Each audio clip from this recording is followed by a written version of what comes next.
Feels great, baby. And the kick is up, and it is good! We continue to stand with the people that are being oppressed. What are they getting? No, they're gonna get everything I got. I promise you that. Looking, throwing in the end zone.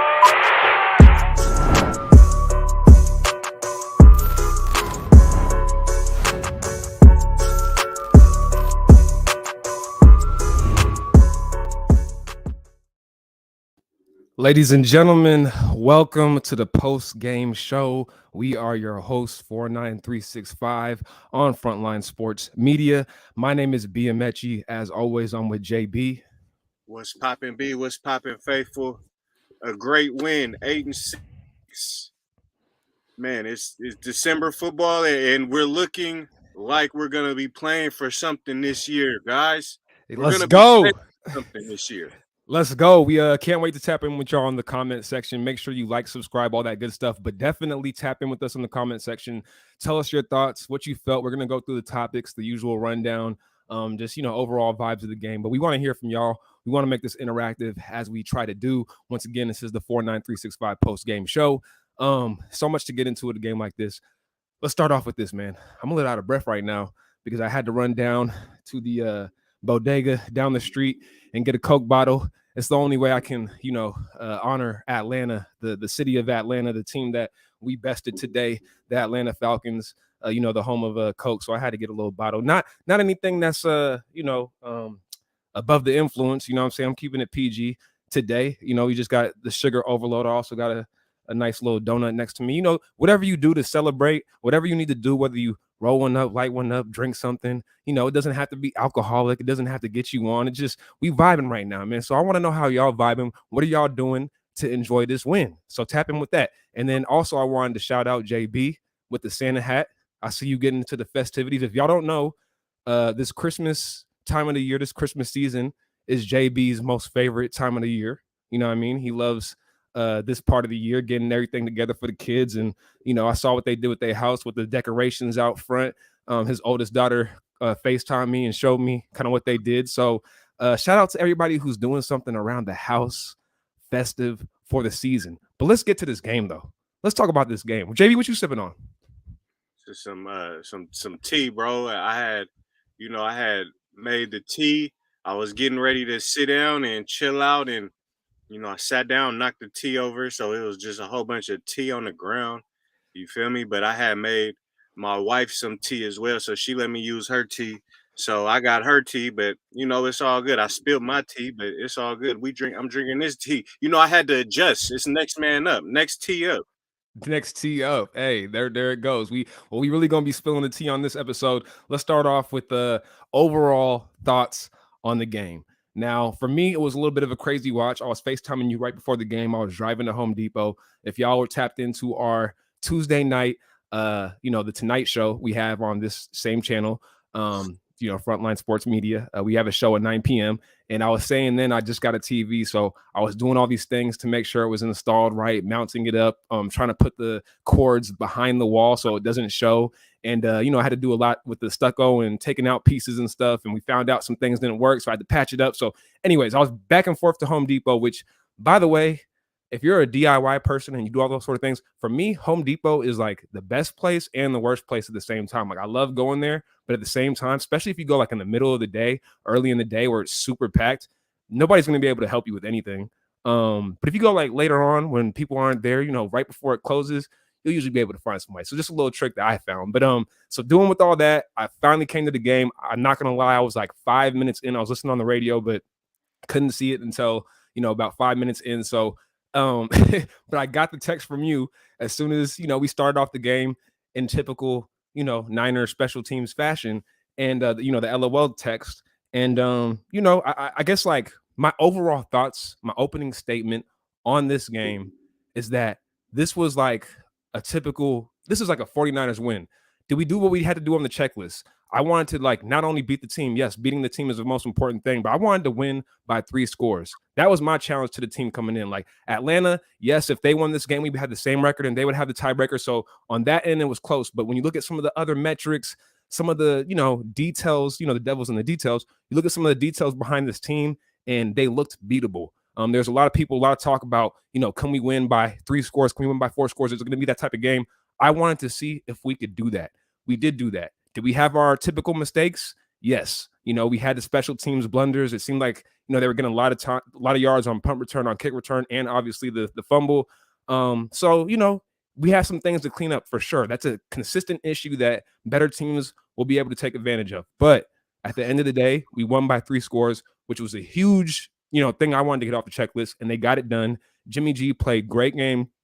And the last thing I want to say is, I know he had that, fumble. I don't know what's going on with those exchange snaps. Like, is that on the center? Is that on the quarterback? We had those blunders. We got it back. We had the special teams blunder. We're not going to be, it wasn't perfect, okay? But it's damn near perfect. I was very satisfied with overall the performance of the team. What say you, JB? Yeah, man. So how I look at this game, like, and things that stick out to me, three things that stick out to me, 3 players. So obviously Jimmy G, I think that he was on point today. He was on point today. Like I was telling you when we were calling during the game, there was a play where he was about to get sacked, and there was a lot of pressure coming in, and he was kind of doing the, when Jimmy G gets flustered in the pocket, he was, doing that whole get down. Right. But when he was getting hit, and he somehow found Jeff Wilson, and Jeff Wilson ended up turning a play that looked like it was gonna be a sack into like a 5-yard gain, and it just looked like a strong throw. Like he had somebody on. It was he was getting brought down, and he looked strong. He stood there, was able to make the throw while D lineman was taking him down. Yeah. I was like, okay, so he coming to play today, and Right. he just looked real decisive. The throws were pretty, making pretty throws. So Jimmy G, I think, is stepping up, and I think Jimmy G, which is good for us, is hitting his stride. When he needs to hit his stride, and if he could play with this type of confidence and this type of, I don't know, it just seems like he's in rhythm. Then that bodes well. I feel like. So there's Jimmy G. Also, Jeff Wilson. I feel like today was Jeff Wilson's. Last year at the end of the year, Jeff Wilson, he was looking like a problem. Like, he was running hard downhill.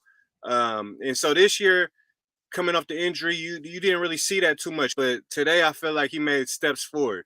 So, with him and hopefully Elijah Mitchell coming back, that'll be great. And then lastly, though, we gotta bring it on the negative tip. Ambry Thomas, that's just, that was the weakest link out there. And he was in position a lot, but it's just like you got to make a play for yourself and to show other people, to show other teams like, okay, it's just not free. It's just not free catches out there.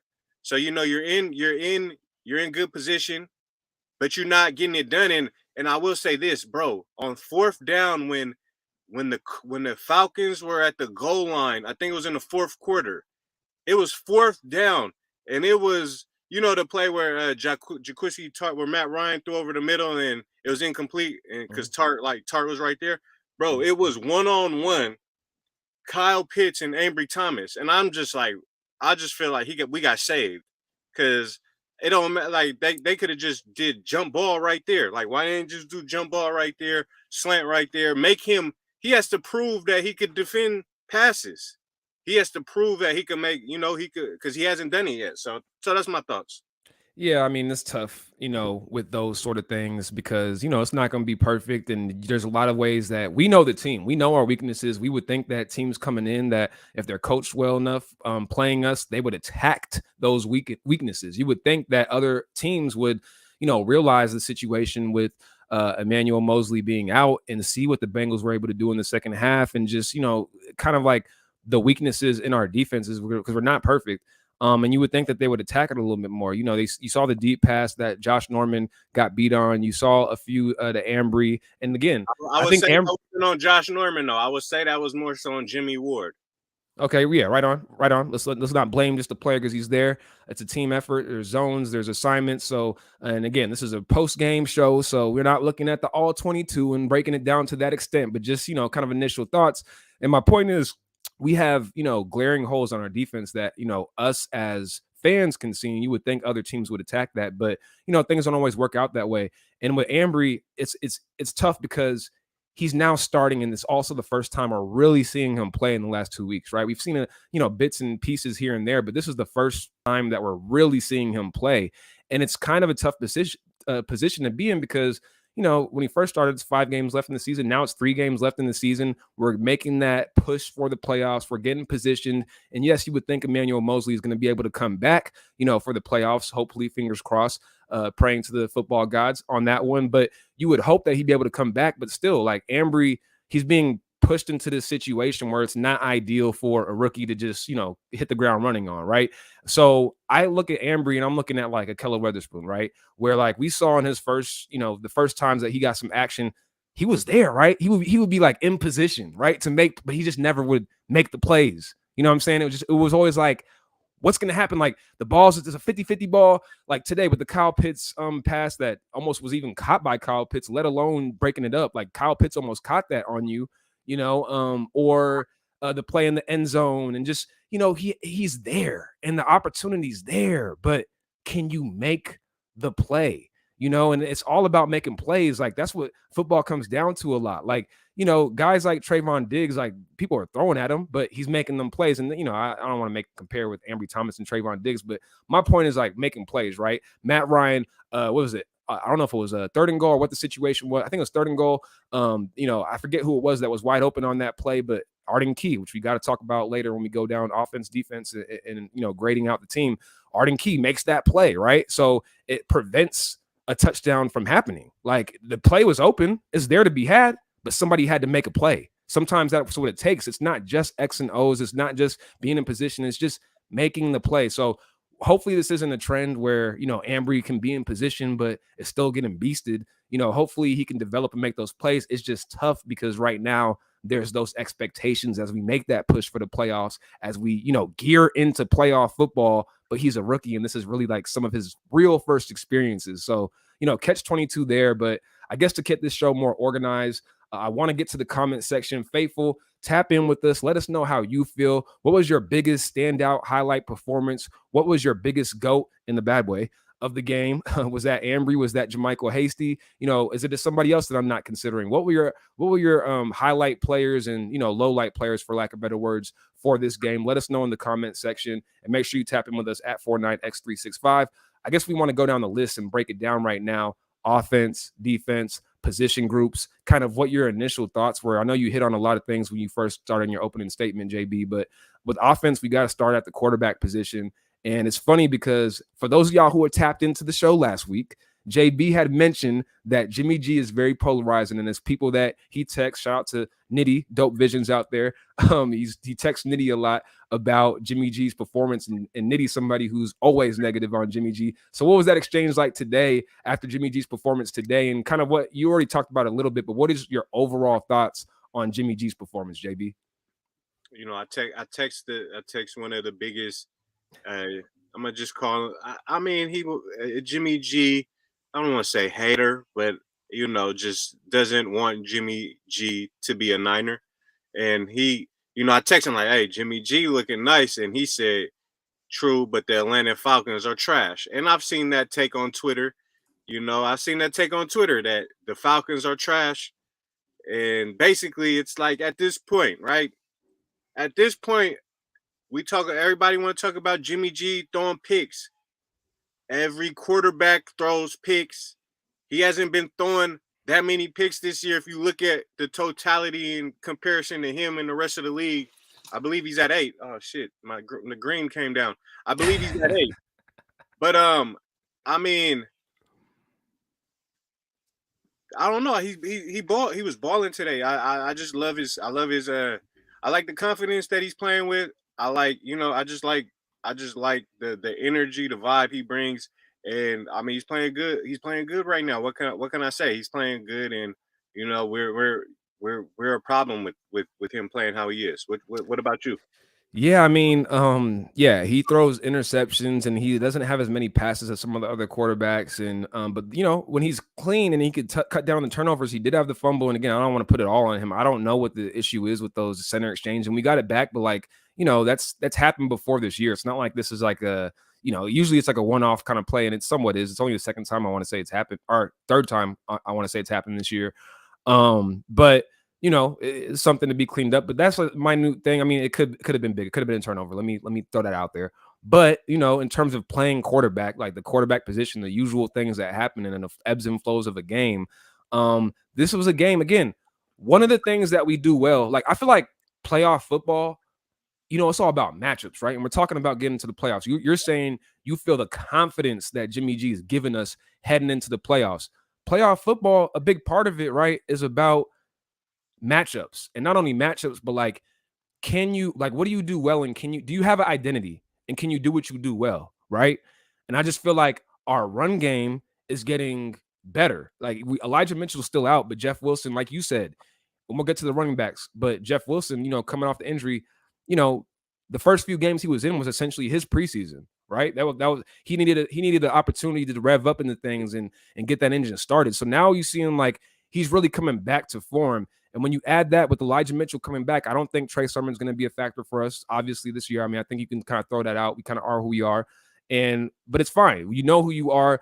The beginning of the year, you're kind of frustrated with those things as a fan because you're like, oh, this guy's a third-round pick. This guy's this guy's that. We got this guy in free agency. But as the year goes on, your team becomes who your team is. You know who your guys are, right?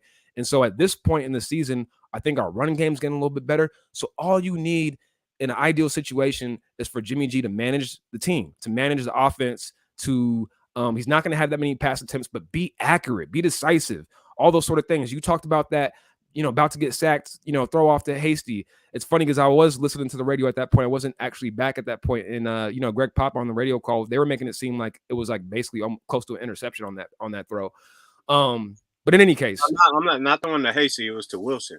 Oh, okay. Maybe you're right about that. Okay, maybe you're right about that. But in any case, we need him to be that game manager winner type Jimmy. And we definitely saw that this week. We saw glimpses of that last week. Yes, there was a turnover worthy play, but overall he's playing. Jimmy is a B player to me, and this was a B plus A. He did what he had to do. I guess the point I want to make about Jimmy in this game specifically is that, like I mentioned in the beginning of this statement, right? Playoff football is about your identity, knowing your identity, being able to do what you do well. And we have been number one in the league with red zone touchdown percentage. We get to the red zone, we're scoring.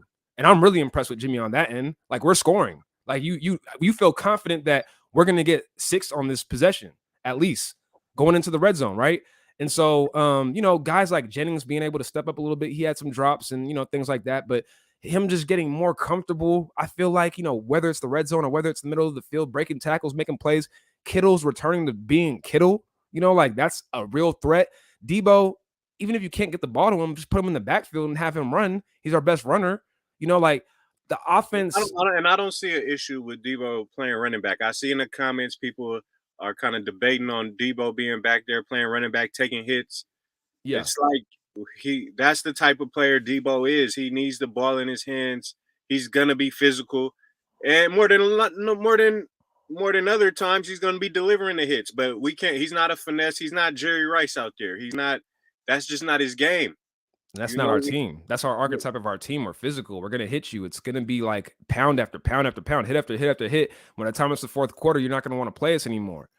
So I definitely think that I agree with you on that Debo side. But back to what I was saying about Jimmy, I just feel like he's executing how he needs to execute. We got the victory. I'm just opening up this Coke. Hey. So did you watch do you be watching the Greg Papa interviews with Shanahan? I didn't see this one, but I watched every other one. But what stood out to you from that? Like, I don't know, just how you was talking about, like, how we, and just how it's kind of like the narrative is like, Jimmy G, like we hand the ball off. We don't really need to throw the ball. Yeah. It's more so like he just doesn't really attempt a lot of passes. And Shanahan was kind of talking about that. And he was saying, that he feels like, if he feels like Jimmy G could put up way more numbers, if they just call more passes, that he could put up some big numbers. But so him saying that, but obviously he don't want to do that. Shanahan doesn't want to do that because the risk comes, the risk, sacks, picks, all that type of stuff. But my point in saying this is like, I don't look at him as like an Alex Smith type, where it's like, okay, he's a real life game manager. Like he really can't really do too much. That's really all he could do. I feel like, Jimmy G, he could put up 300, if you called a lot of passes.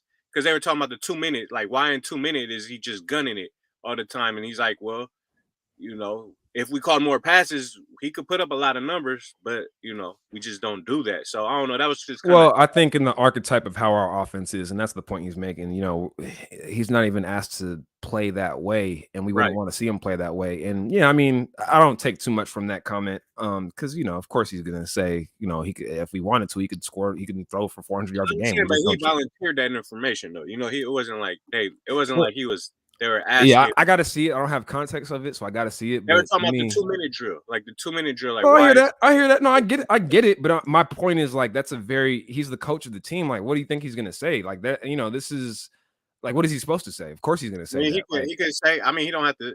He was giving that answer like on, trying to answer the question. I feel like he didn't have to say that. They weren't asking like, why does Jimmy G not barely throw the ball or something like that. They weren't. They didn't even ask that. Well, somebody said it itself in the comments about Jimmy G is increasing that trade value / maybe there was the report last week when we didn't get a chance to talk about it. I was going to save it for the Tonight Show, 9 p.m. Cali time on Frontline Sports Media. Make sure you tap in. I was going to save it for that, but there was a report last week after that game or before the game about how it goes back and forth every week, it seems like, on Sundays, but basically about how we're not decided on what we're going to do with Jimmy G, those sort of things. And, it just seems like mismanagement as a whole if they continue to have Jimmy G on the team. But at the same time, I feel like you can look at, I was thinking during the game, this is interesting. Hold on. Let me just finish this up. I was thinking during the game, I was just thinking about Trey Sermon and the fact that I know he's on IR right now, but I was just thinking about Trey Sermon and our running game is defined. We kind of know what players we have, and it's like it just sucks because he was such a high draft pick, and it's like we could have used that on something else if we're just not going to use him. But it's like we don't really trust this team necessarily to make the appropriate draft decisions, and a lot of teams mess up on draft decisions. It's a crapshoot.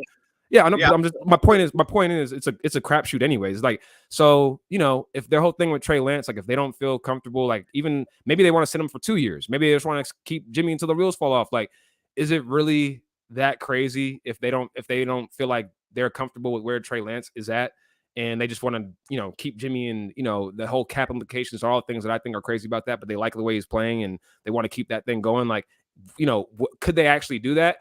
Like, to the the reports that are coming out, and I was just like, they probably could do that. Like that. I don't know if those reports. I don't think it's look at the end. Like if we're even talking about Jimmy coming back next year, then that means that we had a successful year. That means that we went deep in the playoffs. I don't know, Super Bowl, something like that. If we're really talking about that next year, if we're talking about Jimmy coming back, like that's how I feel like.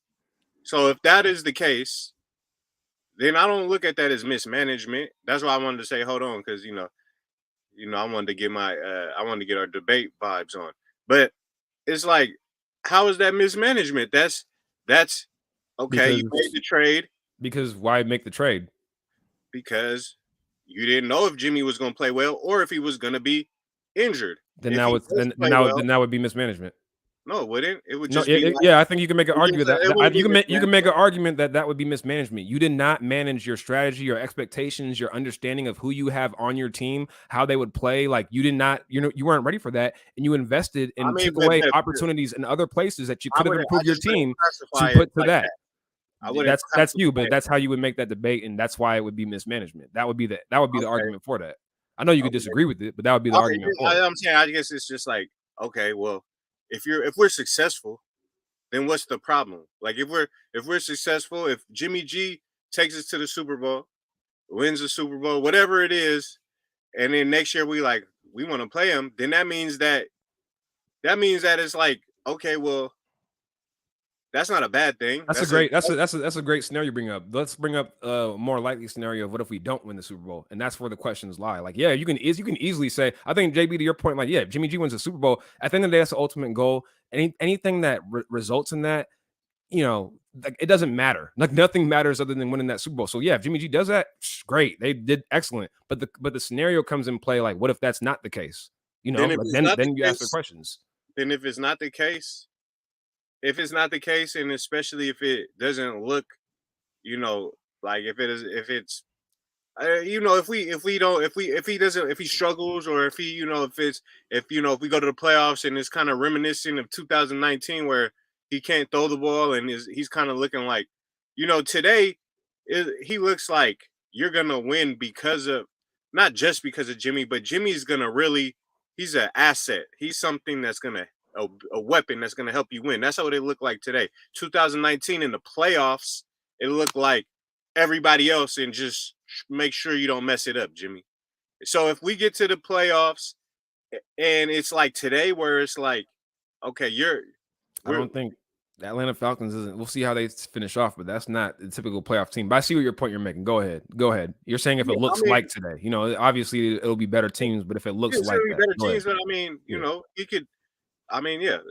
But if it's like 2019 and we're, it's just looking like struggle, and he's not right now. Jimmy G is ascending. He is ascending right now. So if he levels off or declines, then I think it's going to be Trey season next year. I disagree. I completely. I'm in terms of him ascending. Hold on. The biggest thing though is we have no idea what Trey Lance is doing in practice, what he's looking like. We've seen him in games, and he didn't look terrible. He didn't look like, I've seen enough. I've seen enough myself from the games to say, like, yeah, it's different when you game plan, all those sort of things. We don't see him in practice, but we saw people in training camp and what they said who saw him. We've seen him actually in games before, and it didn't look like it was too big for him, or like I didn't get those vibes from watching him. And we've already invested so much in him, so I don't want to like go down that road because it's not necessary for like this episode.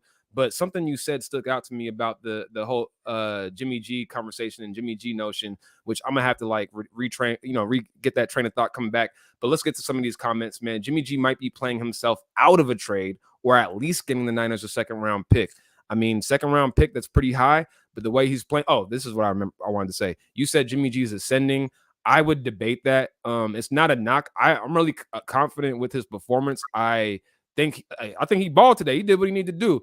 My feeling is that we're always getting back to this Jimmy G topic every game, like, whether it's good or bad, we always talk about Jimmy G. And my whole stance is kind of like, he is pretty much who he is. Some games are better than others, but it's like, if things around him are working well, and if he's able to execute, I want to give him his props, give him his credit. I'm not taking away from him, but I just don't feel like he had that much, better of a game than he had in some games that, like the Minnesota game where he's thrown a pick, or, games like that, because it's just usually a play here or there that messes it up. And technically today there was the fumble. I don't want to put that on too thick, but like he did have a fumble, it wasn't like that, didn't happen. And so like he's always in that range of, and today, like a lot of things outside of him were working well from us. We really think about this defensive performance, the pressure we were able to put on Atlanta. Nick Bosa's huge. We're getting turnovers, the strip sack, that play, the stops on fourth down. Like the defense played pretty well. You know what I'm saying? Other than Ambry and a few plays here and there, and I don't want to just single out Ambry, but other than a few plays here and there, the defense played pretty well. The running game played well. Like, so that is what elevated to a certain extent Jimmy G's, how he looked in this game. You know what I'm saying? I know he had the numbers, like all that, but I'm just saying in the context of things, Jimmy G is Jimmy G. It goes up and down a little bit, but I'm not looking at like, oh, he's just ascending right now. And I think to other people, to the comment right here, and to your point about him ascending, if that's the perception, then great. But me internally, watching this team as long as I've watched it, having a Jimmy G jersey, being tapped into the 49ers, being 49365 all day, all the time, I feel like Jimmy G is Jimmy G. That's my opinion. He is Jimmy G. Jimmy G is Jimmy G. Like a B player. We're not saying that all of a sudden he's Justin Herbert with a crazy arm, or just Aaron Rodgers looking like that. But at the end of the day, though, check this out. Jimmy G was a franchise quarterback who we paid the bag to. That's still Jimmy G. Jimmy G was the guy that everybody rallied around, like, oh, he's going to change the franchise. When he wins, feels great, baby. When he wins, it feels great. It feels great. And that's what we've been doing lately. We've been winning. Now, when we lose, it's kind of like, and that's what I was talking about, in general, like, we talk about the Joe he's not Joe Montana, but we talking about Joe Montana to catch and just the allure of Joe Montana. He won. He found a way to win, and that's what it made. It wasn't like he was a perfect quarterback who didn't throw any picks or didn't make any bad decisions. You're gonna set some OGs. I feel you though. I feel you. I trust me. I feel you. But that's all I'm saying. It's all about winning, making the plays, winning. Any quarterback, like I say, we always talk about Jimmy G turning the ball over. All quarterbacks do that. It's just not like I'm saying. It's not like if you look at the stats, it's not like it's just egregious. Look at Matt Ryan. Look at Matt Ryan today. Strip fumble. It's just a part of football. Like there's bad things that's gonna happen in the game. Mm-hmm. Whether it's a fumble, a muff punt, whatever it is, bad things are gonna happen in a football game. But that's gonna be. Go ahead. I just feel like with Jimmy G, he is what we know he is. But when he starts playing like this, and when I say ascending, it's like, there's those games where it's like those rough ones, those 2019 Pittsburgh Steelers games, those games where you like, golly, we won that one too, though. He came back again, Dante Pettis. We did win that one, but you know what I'm saying. The point is, he's throwing. The numbers today was like, what were the numbers today? I don't know the full numbers. If somebody in the comment section, if y'all can pull up Jimmy G stats, I'll read that and pull it up. But I know in the first half, I want to say he was 11 for 13, 170 yards. Like he was, he did what he had to do. He did his thing. So let's move on. Let's get to some of these comments. I feel a sneeze coming on. No. All right. Jimmy G might be playing himself out of a trade or at least getting the Niners a second round pick. We'll see how that plays out. Where was that other? Oh, here we go. Somebody responds to that. Tavarius said, lies, Tony. Jimmy G will be traded. Team has to pay for other players. It's the polarizing topic that can go into the offseason. Do y'all want to just listen to us talk about Jimmy G all episode? Let's break down some of these other players. I know that Jimmy G is like I said, it's polarizing. People got strong opinions on it. We already know. Like everybody know. Oh yeah, everybody. Yeah, Debo, he's good. What else? What do you want to say? What do we want to say? I love comment. Joe Gonzalez. And we're gonna go through all these comments. Make sure you hit that super chat if you definitely want to be tapped in. But we're gonna see if we can get through all these. It's gonna be a quick episode. I know JB, you got to get to the kids and dinner and all that type of stuff. I got to get back to a shoot. Another podcast I'm doing. So busy things going on, but we definitely want to tap in with the faithful and talk about this win. Top teams in the NFC would have made Thomas fried chicken today, so we got lucky. Joe says that. I was actually going to make some vegan fried chicken today in honor of Atlanta, but I got the Coke bottle, so we got to celebrate some sort of way. But comments like that, man, I think the point you can look at it that way, but I look at it the other way where we won by 3 scores. In a game like this, when you're playing a team that's like on the fringe, and again, like you said when we were on FaceTime earlier before the game, if Atlanta beats us, they have the tiebreaker over us and the same record as us. So it's not like, record-wise, I know you can say this team beat that. Isn't that what they said about us in 2019? Who have we beat? What have we done? We're not good. Yada, yada, yada. And then you keep stacking up wins, and then that momentum becomes real and stuff. So, you can contextualize every win and every loss and be like, oh, this team has a better strength of schedule, this team, whatever. But at the end of the day, it's about winning games. Sure. Teams don't care about who you're playing and all those sort of things. So my point is like, the Falcons, you can say who they are, but I was expecting win the game, number one. Number two, hopefully we can get a 3-score win. It'd be nice to see. Can this be a vibe out game? Can this be a win where we're just on the couch watching it, chilling? Oh, that didn't go well. But we're up by 3. We're pretty comfortable in this game.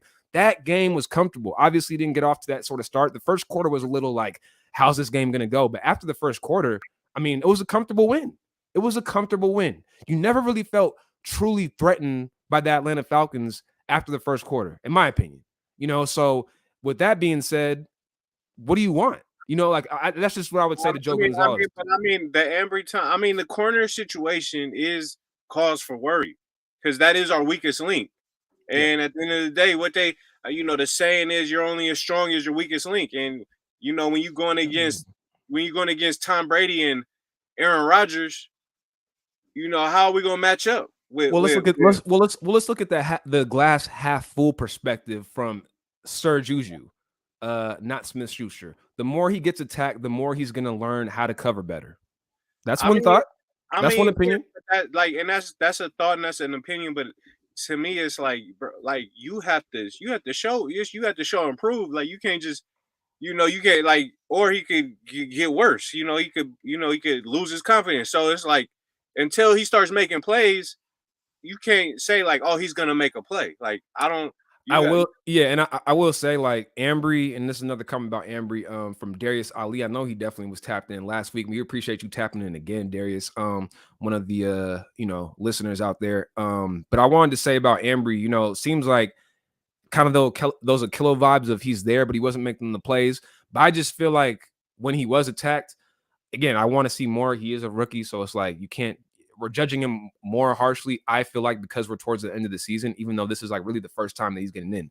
But I feel like one thing I wanted to say about Ambry is, how do I say this? The beginning of the season, whether it be special teams or the different stints that he got in the game here and there, I don't know if it's because he was just thrown into the game and he wasn't actually starting or what it is, but I feel like even though he got some plays made on him,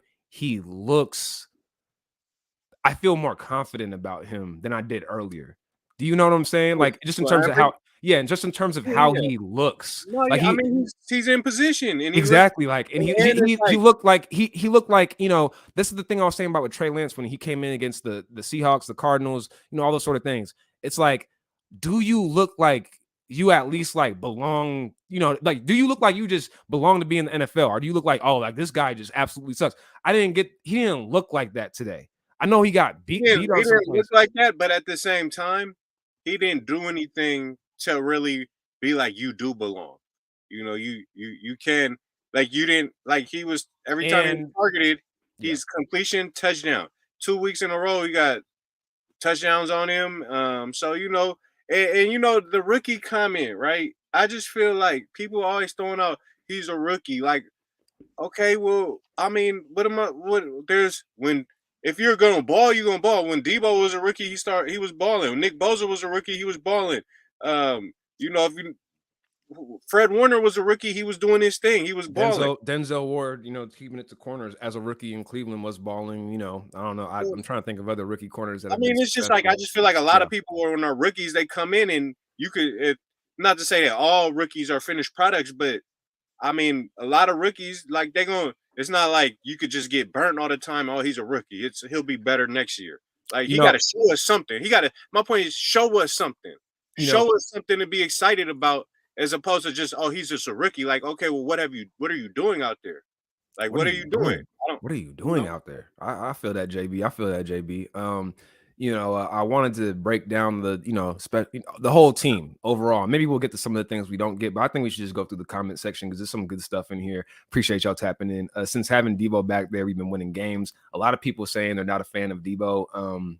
There are a fan of Debo scoring touchdowns, but they're not a fan of him being a running back so much. And we kind of addressed that. But one thing I wanted to say about Debo, I've been laughing about how a lot of his touchdowns this year have just been runs to the outside kind of vibe. Like, it's like, damn, our team's going to, wise up on that. And he kind of came through the middle a little bit today, angled it out to the outside, but it was a different vibe of a touchdown from him. But my God, man, this dude, what can you say about Debo this year? I mean, what can you say about him, man? Like, he is, yes, he had a few games that he was out, but I mean, when you look at him, I mean, I don't even want to get to like, MVP talk and all that type of stuff, but I mean, what can you say about him, man? Like, he just finds a way to get in and he's going to lead our team in touchdown runs. He's going to, like, that's going to happen.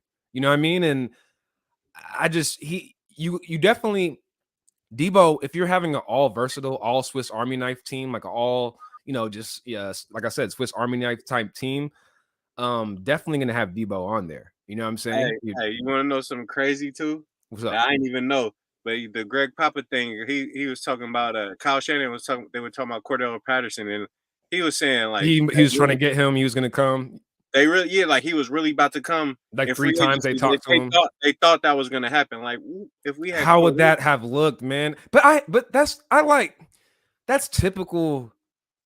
I'm not even trying to keep it negative because we vibing. We got the victory Sunday. You know what I'm saying? It's the post game show. We vibing man, right say now. But what's on your mind, okay, man. all right. I'm gonna say it. I just feel like JB, you don't feel like whether it's John Lynch coming on, like, oh yeah, we were looking on him, but we couldn't make that happen, or Kyle Shannon said, oh yeah, this happened in the offseason. We were talking to him 3 times, but I mean, maybe it's true, and it's like fine, just say it. But it's like I'm tired of hearing that type of shit, bro. I'm tired of hearing that type of shit. You didn't do it. Wait, Instead, when else have we heard that? What do you mean?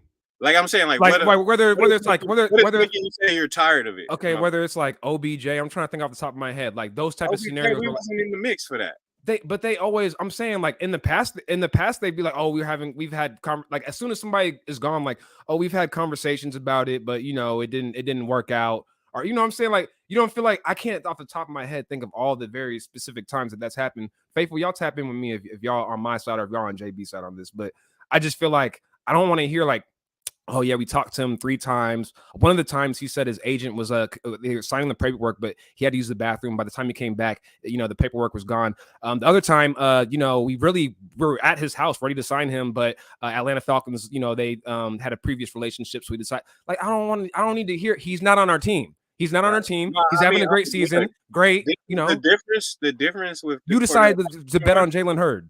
No, the difference to me though with the Cordell Patterson one is like, they made it seem like they was really thought they was gonna get him. Like, you know, that he just chose the Falcons over the Niners. Like with Matt Stafford, I never heard from Kyle Shanahan like, oh, we thought we were gonna get him. Or with Odell Beckham, I never heard we thought we were gonna get him. Like, I know, yeah, the whole like, you know, due diligence type thing and, you know, reaching out and seeing what's good, Aaron Rodgers seeing what's good, that's one thing. But like thinking like we thought we were gonna get him, to me, that's where I'm like, that to me that just feel different. I don't know, you know, I don't know how different it really was in comparison to Odell, Matt Stafford, all those guys. And I don't know, is that what you're talking about to make you feel like you're tired of it? But you know, maybe I don't know. Looking at you know, kind of rounding out, we didn't talk about running backs too much. Jeff Wilson again seems like he had his little preseason stint essentially to get kind of revved up to playing back to his 2020 form, which it looks like he's doing right now. So that's definitely bodes well, especially with Elijah Mitchell coming back. You know, if Sermon can give you anything, that's a plus. But you know, we're not, there's really not even out of sight, out of mind. You know, and I was happy that, you know, Juszczyk was able to get into the end zone, you know, at least get a carry. I always feel like we could use him a little bit more. I just feel like Juszczyk is like one of the more, again, Army Swiss knife type players. Like we talked about Debo, Juszczyk is on that team, you know, along with, you know, there's a few guys in the league, Curtis Samuels, Alvin Kamara, Christian McCaffrey. You know, there's a few of these guys that are, you know, really versatile and you can use them in different ways. Cordell Patterson, obviously, we saw him today. But, you know, Juszczyk is one of those guys. And I just get juiced when I see Juice do things that, you know, he should be doing. And so shout out to Juszczyk. I feel like the running backs, fullbacks did their thing. I don't know if you have any other comments on the running back team, but man, we got backs. I'm juiced when Elijah Mitchell comes back, and I know I'm a just, this is gonna be my segue into this. I know this is off schedule and off whatever, but we talking about running backs, and I know this is the post game show of the Niners Falcons. But can we just really talk about the Frank Gore Darren Williams thing? All right, so oh man, so I'm not even going to show it, but I got the Frank Gore framed here in the room. I'm not even going to switch the camera around, but Frank Gore, you know, my favorite Niner player of all time, my favorite player of all time, you know, it's hard to see, man. It's hard to see that. Like, I didn't watch the fight, you know, I couldn't do it. And I was busy with a few other things too, but, you know, I was seeing the updates. I was texting you, like, you know, the images, we all know what they are. I didn't have them ready. Maybe I'll have them put them up on the Tonight Show. But, oh, man, I know you said you watched the press conference. It was just disheartening for me to see him go out like that. Man. It's not a good look. It's not a good look. It's not a good look. He want that get back too. And it was honestly, it made me have tears in my eyes because it was so funny the way they was fighting. They was really like, bro, like they was really trying to hurt each other. But Frank was even throwing them too. No, Frank caught Darren Williams one time after he got put to the right after he got tackled like a wrestler. He came right back at him, was like, "Nah, f that." But it was like he didn't even get him clean though. It was just kind of like, but bro, one time he caught him and then he threw everything at him, and it was just hella funny because it's like these two older guys who, and they in there really fighting, really throwing them, and then the way Frank the meme though of how he just looked, he was looking like, bro, he with was the like, eyes after he was looking at the crowd. He was looking at the crowd, bro. he was looking at the crowd. So that it was just hella funny to me. But Like, I don't know, all this YouTube boxing and stuff. I think we need to like get like Niners Twitter, like everybody. Let's have a business, man, where we have some of these Niners Twitter people. Like, all right, put on the gloves. Let's get these fights rocking. And you feel me? You got a beef there. You know, people got beefs on Twitter, and let's see who about that. And then you feel me? Make this thing blow up, like like Jake Paul. yeah, man. Yeah, that'd be interesting. I don't know if enough people in the 49ers Twitter sphere would care to see that, but I'm sure like David Hell yeah, they Lombardi. would. You don't think people would care to see Yeah, people? like a David Lombardi versus who you think like his arch nemesis would be Come like? on Who now, would be that's easy. what Grant? Of course. I don't know if Grant's like Not the, even, I know not a even, lot. not even on the beat reporter level. I'm talking about like literally just accounts. It's hella Okay. accounts Yeah, that yeah, be yeah. fighting with each other. You feel me? But then we gotta have like we gotta have Rombo go against somebody Exactly. You feel me? like Like Rambo go against this one, Rich Madrid go against somebody. You feel okay. me? Whoever, Yeah.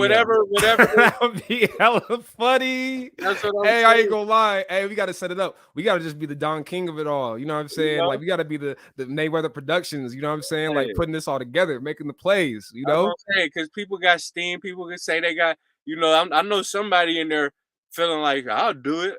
I know there's people in there. But that's how it is. Go with fighting. Everybody like, man, I'll do it. And Yeah, we then put it on the StreamYard. You know what I'm saying? Like we can have some sort of like private link you got to pay for. I don't know, man. We pay-per-view. I don't know if pay-per-view we can get to pay-per-view. that level, but we do something Man, on our hey, level. man, Uh, Niners speak Twitter. speaking of the content creators, shout out to Jesse Naylor, Last Second Sports. What up, fellas? That damn Arizona game is rent free in my head. 49ers should be going for a division title right now. Yeah, I mean, it's crazy seeing how, I was wondering, basically there's 3 games left, right? And Atlanta was one of the ones we talked about as very winnable. The other one being the Texans, who I think they beat the Jaguars today, which is good because I feel like, we'll come into that week, with the just knowing that we have to come with it. I know they beat another bad team, but still they won a game. But all intents and purposes is very similar to this game where we would hope, at the end of the day, we just got to win. But we would hope it'd be a 3-score win going against a team like the Texans. But then when you look outside of that, that'll put us at, what is it? Where we at right now? 8. So that'll put us at 9 wins, So we have the opportunity to get 10, 11 if we want to get greedy, finishing off the season strong. And if that's the case, we can supplant the Rams. I still think Arizona's probably going to finish out on top. I don't know what their schedule is, but I'm not even trying to like have, dreams and visions of getting the number 1 seed in our division and winning our division. But we own the tiebreaker with the Rams if we beat them. You know what I'm saying? So that is a feasible thing. And I was concerned, man, when I got those tickets, in LA, because I live out here. But what's his name? The Arizona would have to lose out though, because they beat us twice. Exactly. What do you mean? Arizona had to lose out for what? For us to win the number 1 speed? I'm not Yeah. even trying to get the number 1 seed. I'm talking No, about I'm just saying, like, if that were, you feel me? Like, yeah, yeah, but I'm saying like in terms of supplanting the Rams as the number 5 seed. Oh, okay. Like that's something that we can legitimately do, right? Because if we will have the tiebreaker if we beat them in the last game of the season. So I don't want to get too ahead of myself, but to the point, not worried about the division, but I am, thinking about, when I got those tickets at the beginning of the season for the Rams Niners, it's just tricky when you get tickets for the last game in the season because you never know how it's going to play out, right? Is it going to be like, for whatever reason, either our season was hella bad or it's hella good, either way, and like, players are being sit out and those sort of things. You never know when you're doing that sort of situation, getting tickets for the end of the season. But this looks like it's going to, at the very least, hopefully going to be like something on the line. Oh, it's going to be something on the line. Isn't that like there's no there has to be something on the line, right? Yeah, in terms of positioning for both sides and where they're going to be, who they're going to play. So it's going to mean something. It might be interesting though, because it might be it might be like the loser gets to play the easier team. Exactly. Yeah, it might be, or the more, and it's about matchups, right? And like, guys are getting healthy at certain times, and who do you really want to play? It'll be just interesting to see how it shakes up. Like I said, I would like to play Arizona in the playoffs. I would like to play the Cowboys in the playoffs. Like those are the teams to me, like I would want to play them first round. Everybody's scared of is Aaron Rodgers and Tom Brady. Yeah, that's what I feel. Clearly, you know what I'm saying? Like, why wouldn't you be? I just think if you think anything else, we're typically good against the Packers. Like, I don't want to play them. Like, I'm not gonna be out there like shaking my, but I don't want to play them. Like, You want Josh Norman to be out there versus A-Rod? You not confident with that matchup? Steve Z says, why didn't Trey get put in the game in garbage time? You guys got to let go of Trey Lance, okay? A lot of this post-game reaction show is also, we could change the name to therapy sessions, especially when we lose and stuff like that. But this Trey Lance talk, you guys got to let it go. The only way he's coming in is if Jimmy gets hurt. That's still a possibility. That is, we know that that's a possibility, but that is the only way that we're going to see Trey the rest of the way. And I firmly believe that. I firmly believe that. What say you, JB? Any comments on that? I mean, yeah, like I just feel like we gotta get with this year. This year, we gotta get behind number 10, man. Number 10 is he's looking like he could do some things, and that's all we need. We need him to do some things, have our run game going, Shanahan going, and Trey Lance, we like the potential, but that potential, like you said, unless he gets hurt, we're gonna have to close that box. Like let's get that out of our system. Like this is no longer training camp where we're like, who's gonna win the day? Who's gonna have a better day, Jimmy or Trey? Who's gonna start? This is no longer that type of competition, and I understand people want Trey to probably just get reps. But at the end of the day, we trying to win right now. That's how I feel. I don't look at this season as a throwaway year. I don't think anybody does really look at it like that, especially where we're at. Like, how could you look at it like that? We're in the mix right now. So let's try to win. We got a little bit of a debate in the comment section right now. Make sure y'all tap in, leave a comment, leave a like, all that good stuff at 49365. Also, make sure you follow and tap in and like and subscribe, all that good stuff to Frontline Sports Media. We're doing the post-game shows after each game. We also doing the Tonight Show Tuesday nights at 9 p.m. And y'all need to make sure y'all tap into every single piece of content. The morning shows with Eric Crocker. Make sure everybody shout out to Crocker. But also make sure you tap into the other shows that we got on the channel coming up. So it's a lot of good stuff. But we got a little bit of a debate going on in the comment section, man. I know you just put up something right now. I didn't mean to do that. My bad, bro. No, you good.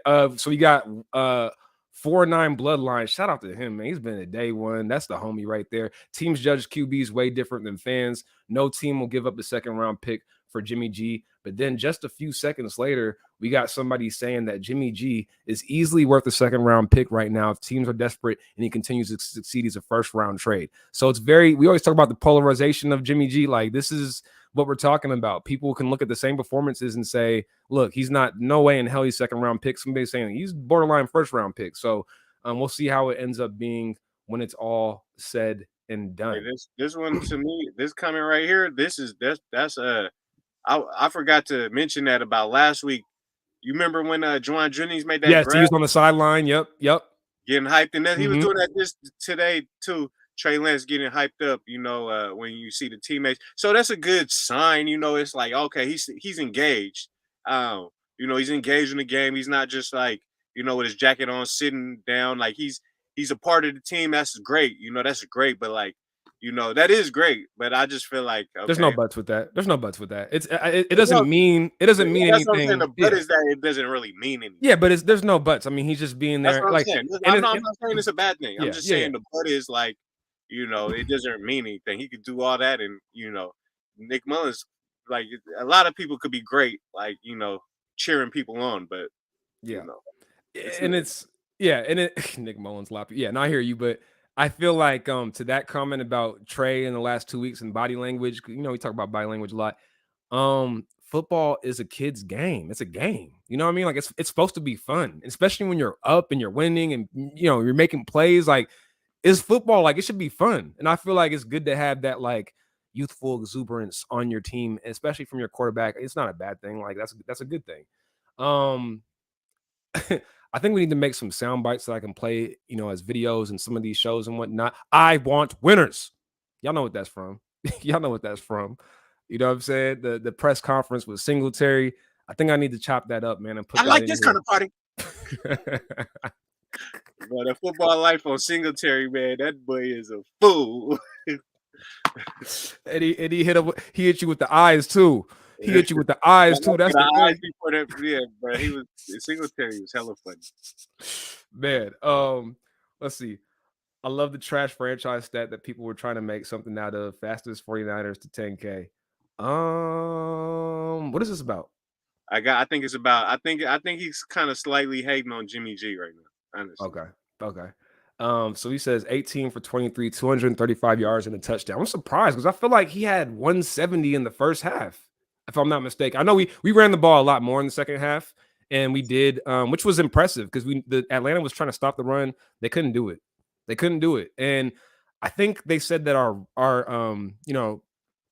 yards per game in the when it comes to running is at 8th in the league right now. But we definitely exceeded our average today. And so what I'm hoping is that by the end of the year, like I said, Jeff Wilson Jr., him being healthy, the offensive line, just I feel like we don't talk about it a lot. And it's people like I tap into Grant Cohn shows and whatnot.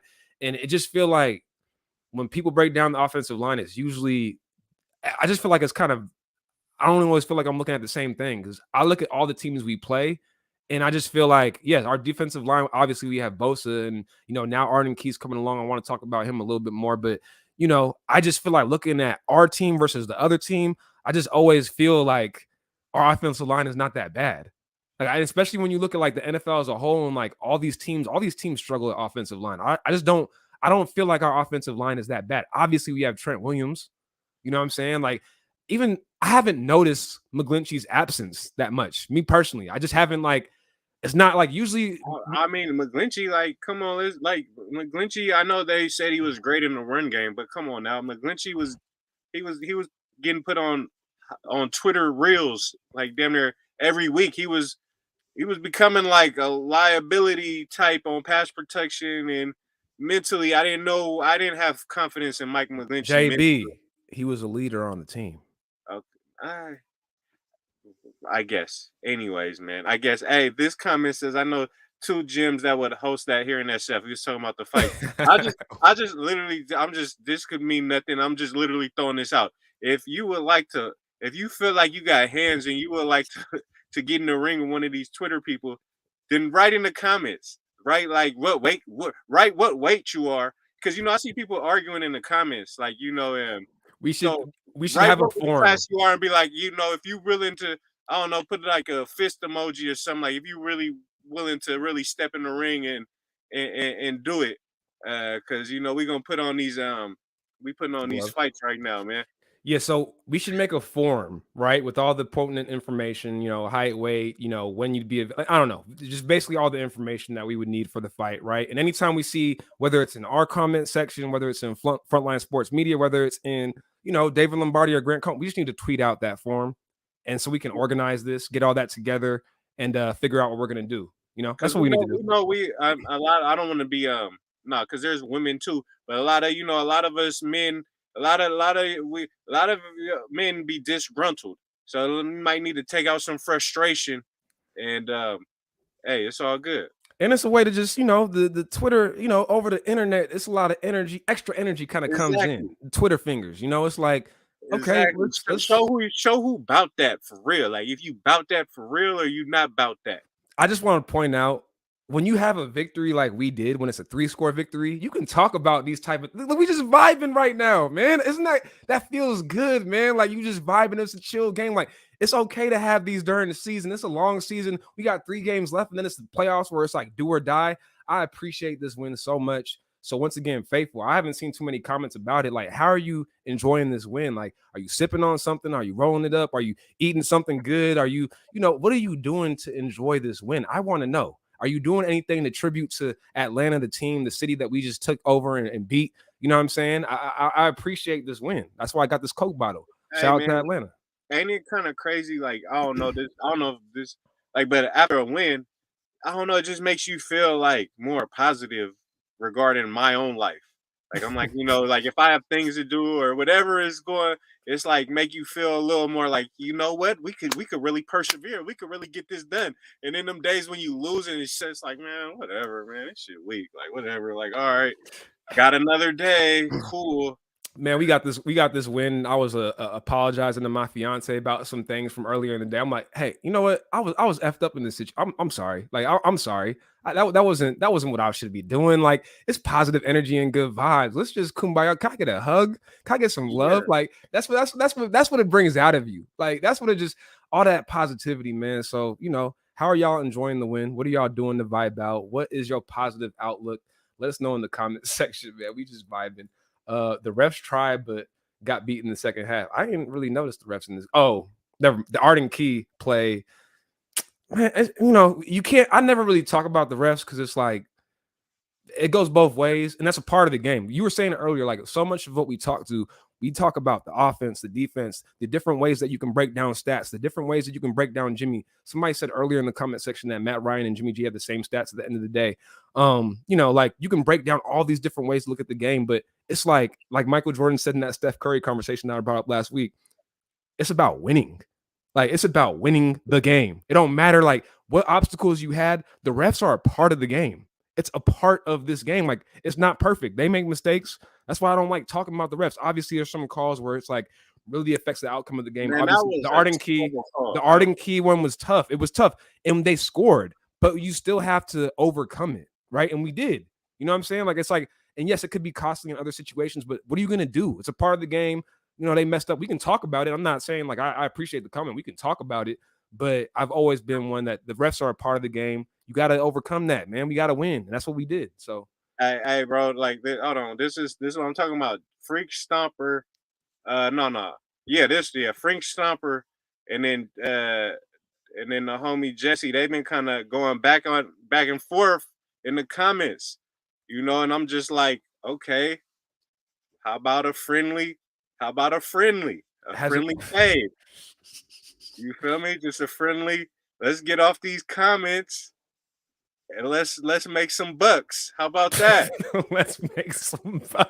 Hey, you know what? Another aspect, we can put it to charity. We can do it's Christmas season. We talking about toy drive giveaways, food for the homeless, all these various things. What's your cause, man? We could put it to a positive cause. And the thing about it, guys like Jimmy G, I'm sure they got some sort of charity foundation, right? So if it's a conversation where the comments are specifically about Jimmy G, on this side somebody thinks he's not good, on this side somebody thinks let's put it to Jimmy G's foundation, right? Let's just put it to that charity, and that way, either way, it's positive energy and good vibes all around.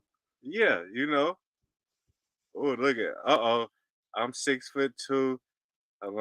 Trained to MMA for 21 years. I'm hurting people for real. Okay, but that's what you saying. So, but how big is Freak Stomp 49er? What if he 240? I don't know how big he is though. But okay, you 230.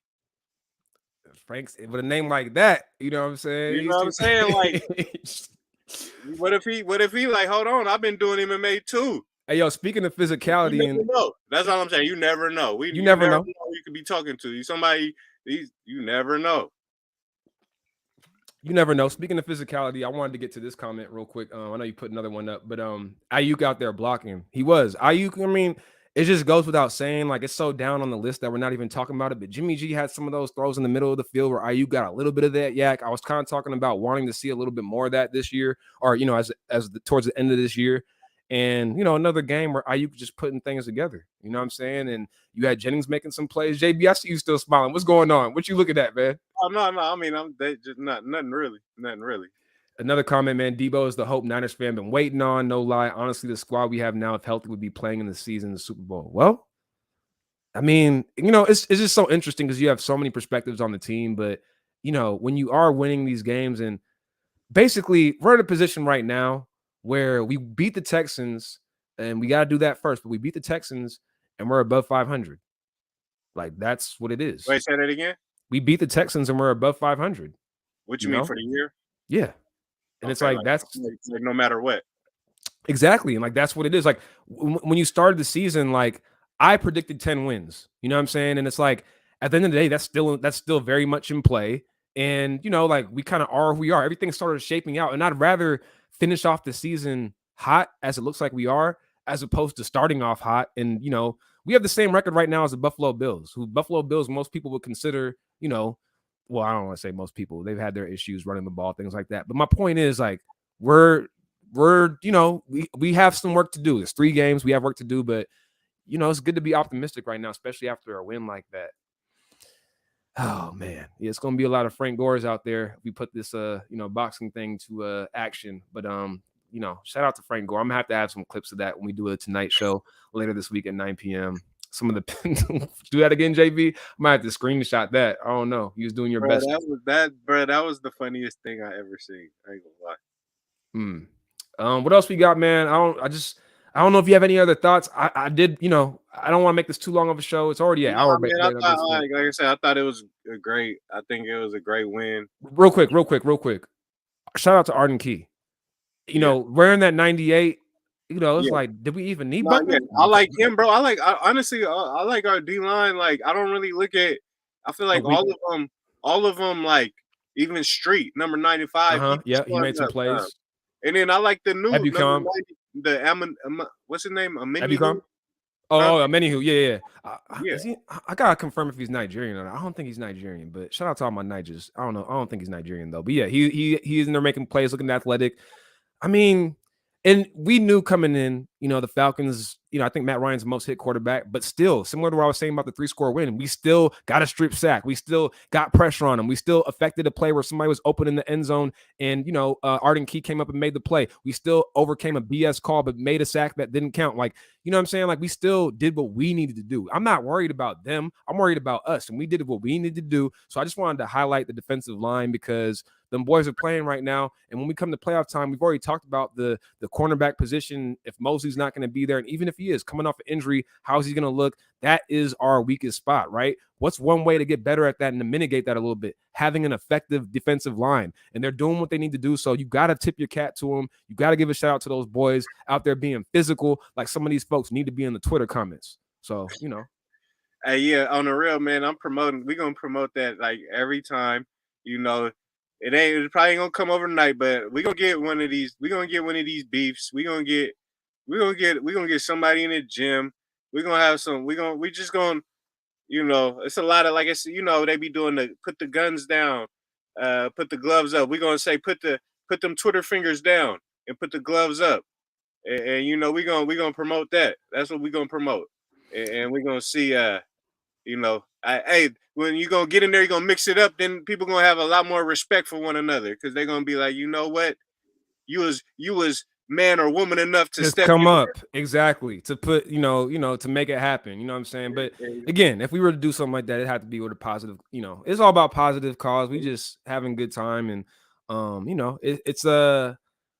it's something that comes up a lot, man. It's something that comes up a lot, all these comments back and forth. When you're somebody who's a content creator, like, sometimes, just think about it. It's easy to comment on something. It's easy to tap in. And we appreciate y'all for tapping in. It's, 40 plus people in here. We appreciate y'all rocking with us. Even after we post this, the comment section, it'd be lit. We appreciate each and every single one of y'all, but it's like, as a content creator, you got the kids to take care of, I'm in between doing things and with the house and, it's like all these things that come up and we taking time to, talk about what we love to talk about, 49ers all day, every day, you know what I'm saying? But doing it in a space where, we're opening ourselves up. And I'm not just talking about us. I'm talking about everybody who creates content in any sort of way. It's a lot that goes on behind the scenes. That's why, regardless if I typically agree with somebody's opinions, I respect it. You know what I'm saying? I respect the work. I respect the hustle. I respect the grind.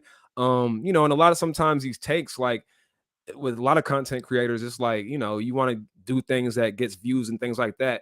I do my best to stray away from making hot takes unless I really feel something, and it's okay to think outside the box. I typically think outside the box with some of the thoughts I have, but you don't want to force things. You want to just be unique, be who you are, because nobody else has an opinion like you, and there never will be somebody who has one like you. And like I said, whether it's talking about Jimmy G, talking about the performance of this team, talking about our prospects as we close out the season and move into the playoffs, it's just so many different opinions out there, so many comments about, where we think we can go. And that's what I love to see. I love to tap in and to see other fresh perspectives in the comment section. This post-game show, we didn't really go through position groups. We didn't really go through, grading players and things like that. We might get to a little bit of that after we've had some time to think about it and, settle down a little bit on the Tonight Show, 9 p.m. on Tuesday night, right here on Frontline Media Sports, or Frontline Sports Media, I should say.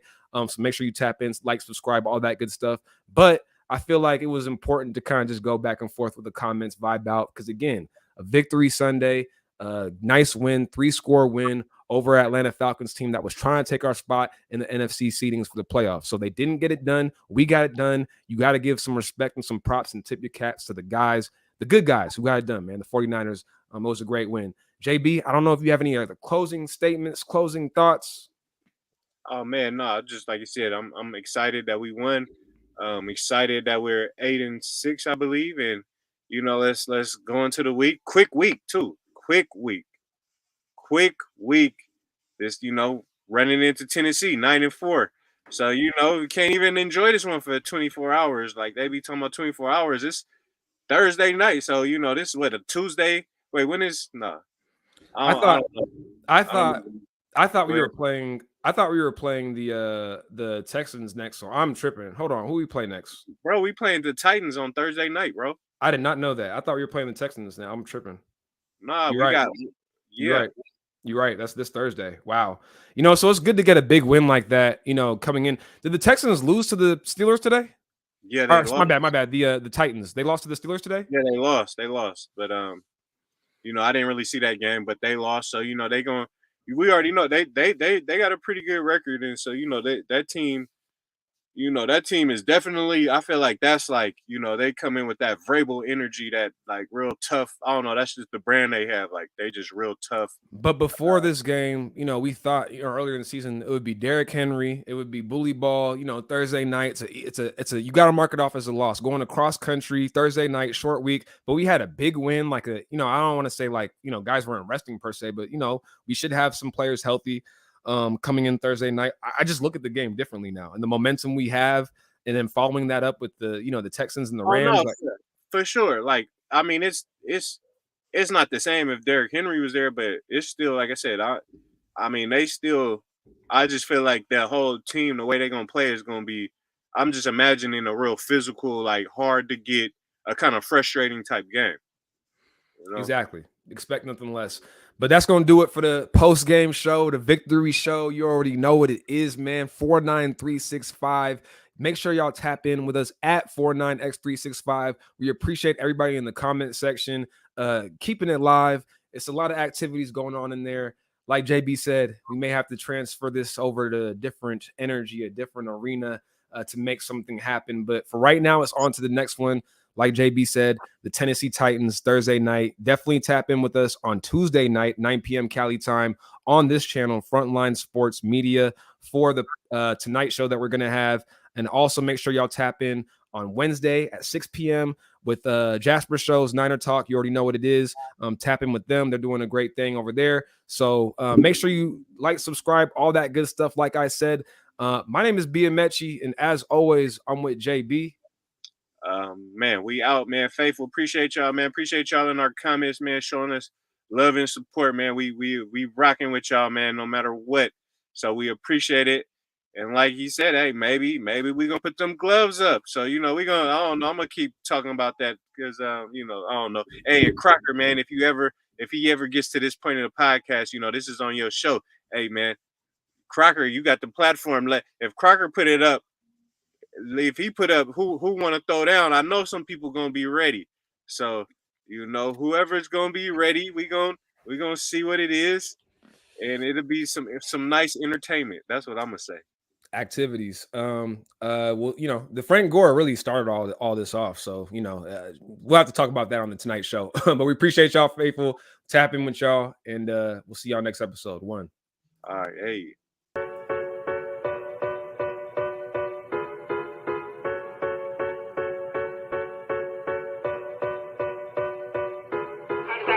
Feels great, baby.